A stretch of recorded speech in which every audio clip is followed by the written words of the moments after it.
Hi everybody, my name is Jackie Gonzalez and today I'm going to show you a quick and easy way to applique without an embroidery machine. Now an applique is a way to decorate fabric usually using more fabric, and it can form a picture or words, letters.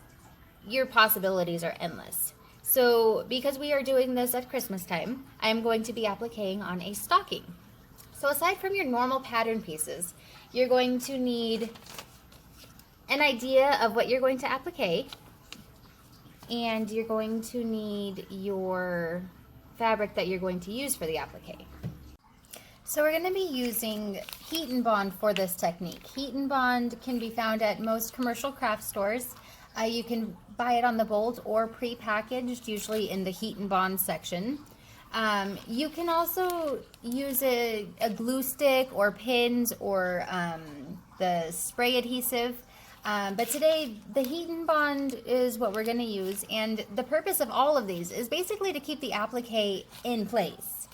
You don't want it shifting while you're sewing it on, because that can result in some pretty catastrophic mistakes.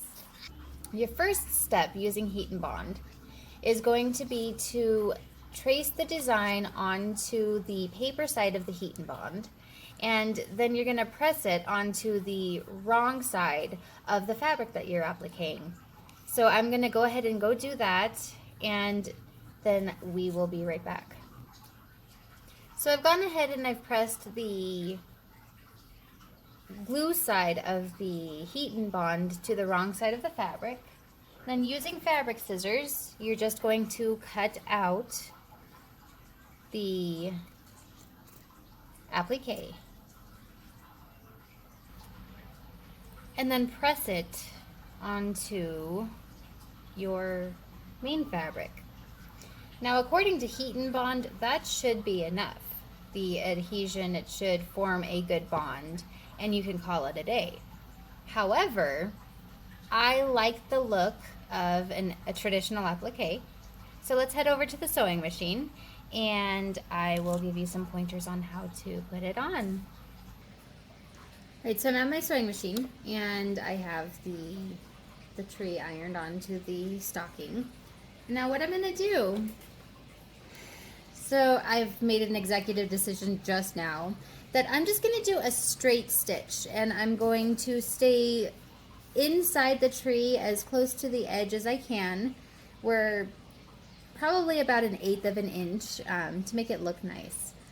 You can do a zigzag stitch, or you can do a satin stitch, which is a zigzag stitch compressed very close together. But I think that just for the basic look of the tree, I'm gonna do a straight stitch. I'm going to hot glue on some ornaments once it's all assembled and put together. But let's take a look at how I do the straight stitch.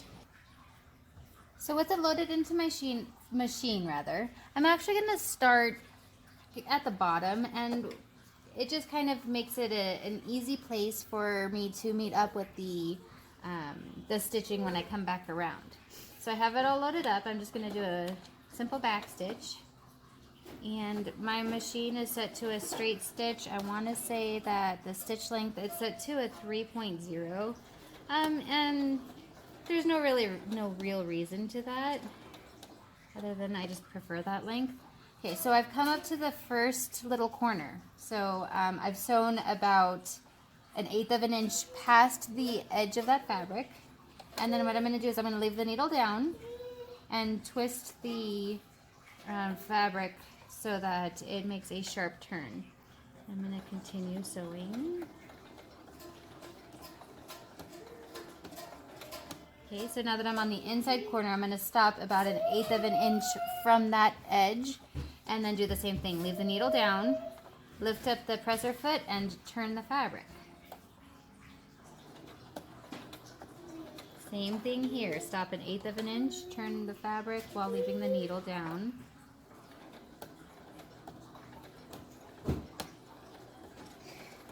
Okay, so again, I'm at another outside corner. So I'm going to sew 1/8 of an inch past that, and then leave the needle down, lift the presser foot, turn the fabric.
So there you go.